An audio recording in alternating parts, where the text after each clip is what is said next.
Hello everyone, welcome back to Mary Thomas official YouTube channel.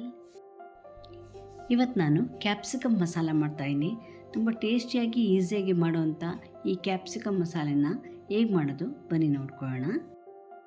ಈಗ ನಾನು ಒಂದು ಪ್ಯಾನ್ನ ಒಲೆ ಮೇಲಿಟ್ಟು ಅದಕ್ಕೆ ಸ್ವಲ್ಪ ಎಣ್ಣೆ ಹಾಕ್ಕೊಳ್ತಾಯಿದ್ದೀನಿ. ಅದರಲ್ಲಿ 1-2 ಟೇಬಲ್ ಸ್ಪೂನ್ ಆಗೋಷ್ಟು ಶೇಂಗನ್ನು ಹಾಕ್ಕೊಂಡು ಸ್ವಲ್ಪ ಕೆಂಪಿಗೆ ಹುರ್ಕೊಳ್ಳೋಣ. ಅದಕ್ಕೆ ಸ್ವಲ್ಪ ಒಣಗಿದ ಕೊಬ್ಬರಿ ಹಾಕಬೇಕಾಗತ್ತೆ. ನನ್ನ ಹತ್ರ ಡೆಸಿಕೇಟೆಡ್ ಪೌಡರ್ ಇತ್ತು, ಕೋಕೋನಟ್ ಪೌಡರು, ಅದನ್ನೇ ಹಾಕ್ಕೊಳ್ತಾ ಇದ್ದೀನಿ 1 ಸ್ಪೂನಷ್ಟು. ಅದನ್ನು ಚೆನ್ನಾಗಿ ಹುರಿದಾದ್ಮೇಲೆ ಒಂದು ಮಿಕ್ಸಿ ಜಾರಿಗೆ ತಗೊಂಡು ಅದ್ರ ಜೊತೆಗೆ ಸ್ವಲ್ಪ ಟೊಮೊಟೊ ಹಣ್ಣು, 1 ಟೊಮೊಟೊ ಹಣ್ಣು ಹಾಕ್ಕೊಂಡು ಇದಿಷ್ಟನ್ನು ರುಬ್ಬಿಟ್ಕೊಂಬಿಡೋಣ. ಈಗ ಒಂದು ಕಡಾಯಿನ ಒಲೆ ಮೇಲಿಟ್ಟು ಅದಕ್ಕೆ ಒಂದು 3 ಟೇಬಲ್ ಸ್ಪೂನಷ್ಟು ಎಣ್ಣೆ ಹಾಕ್ಕೊಳ್ತಾ ಇದ್ದೀನಿ.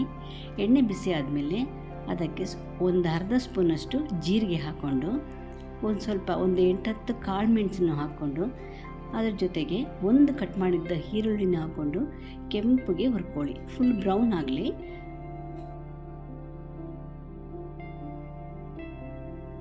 ಈರುಳ್ಳಿ ಇಷ್ಟು ಬ್ರೌನ್ ಆದಮೇಲೆ ನಾವೇನು ರುಬ್ಕೊಂಡು ಇಟ್ಕೊಂಡಿದ್ವಲ್ಲ ಅದನ್ನು ಹಾಕಿ 1 ಸ್ಪೂನಷ್ಟು ಶುಂಠಿ ಬೆಳ್ಳುಳ್ಳಿ ಪೇಸ್ಟು ಹಾಕಿ ಚೆನ್ನಾಗಿ ಹುರ್ಕೊಳ್ಳೋಣ.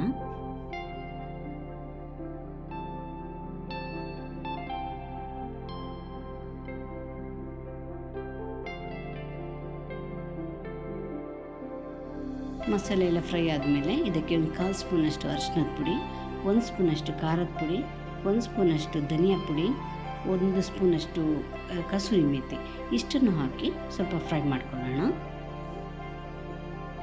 ಈ ಮಸಾಲೆಗೆ ರುಚಿಗೆ ತಕ್ಕಷ್ಟು ಉಪ್ಪನ್ನು ಹಾಕ್ಕೊಂಡು ನೀರು ಎಷ್ಟು ಬೇಕೋ ಅಷ್ಟು ನೀರನ್ನು ಹಾಕ್ಕೊಂಡು ಒಂದು ಅರ್ಧ ಬಟ್ಲಷ್ಟು ಮೊಸರನ್ನು ಹಾಕಿ ಎಣ್ಣೆ ತೇಲೋ ತನಕ ಕುದಿಯಕ್ಕೆ ಬಿಟ್ಬಿಡೋಣ ಮುಚ್ಚಿಟ್ಬಿಟ್ಟು.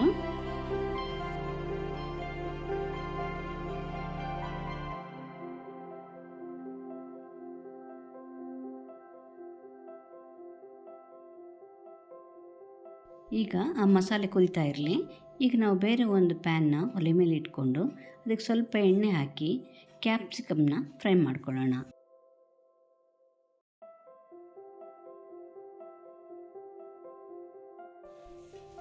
ಈಗ ಮಸಾಲೆ ಎಲ್ಲ ಚೆನ್ನಾಗಿ ಕುದ್ದು ಎಣ್ಣೆ ಬಿಟ್ಕೊಂಡಿದೆ. ಈಗ ಇದಕ್ಕೆ ನಾವೇನು ಫ್ರೈ ಮಾಡ್ಕೊಂಡಿದ್ವಲ್ಲ ಕ್ಯಾಪ್ಸಿಕಮ್ಮು ಅದನ್ನು ಇದರೊಳಗೆ ಹಾಕ್ಕೊಳ್ಳೋಣ. ನಾನು 2 ಕ್ಯಾಪ್ಸಿಕಮ್ ತೊಗೊಂಡಿದ್ದೀನಿ. ಈಗ ಇದಕ್ಕೆ ಕ್ಯಾಪ್ಸಿಕಮ್ ಬೇಯಕ್ಕೆ ಎಷ್ಟು ನೀರು ಬೇಕೋ ಅಷ್ಟನ್ನು ಹಾಕಿ ಮುಚ್ಚಿಟ್ಟು ಬೇಯಕ್ಕೆ ಬಿಟ್ಬಿಡೋಣ.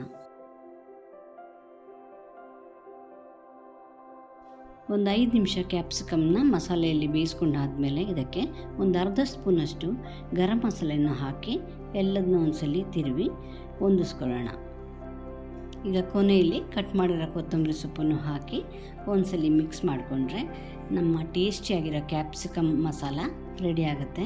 ಇದನ್ನು ಅಕ್ಕಿ ರೊಟ್ಟಿ ಜೊತೆಗೆ ಚಪಾತಿ ಜೊತೆಗೆ ತಿನ್ನೋಕ್ಕೆ ತುಂಬ ಟೇಸ್ಟಿಯಾಗಿರುತ್ತೆ. ನೀವು ಒಂದ್ಸಲಿ ಟ್ರೈ ಮಾಡಿ ಹೇಗಿತ್ತು ಅಂತ ಹೇಳಿ ಆಯಿತಾ. ಇಂಗ್ರೀಡಿಯೆಂಟ್ಸ್ ಹಾಗೂ ಮೆಷರ್ಮೆಂಟನ್ನು ಡಿಸ್ಕ್ರಿಪ್ಷನ್ ಹಾಕಿರ್ತೀನಿ. ವಿಡಿಯೋ ಇಷ್ಟ ಆಗಿದ್ದರೆ ಲೈಕ್ ಮಾಡಿ, ಶೇರ್ ಮಾಡಿ, ಸಬ್ಸ್ಕ್ರೈಬ್ ಮಾಡಿ. Thank you.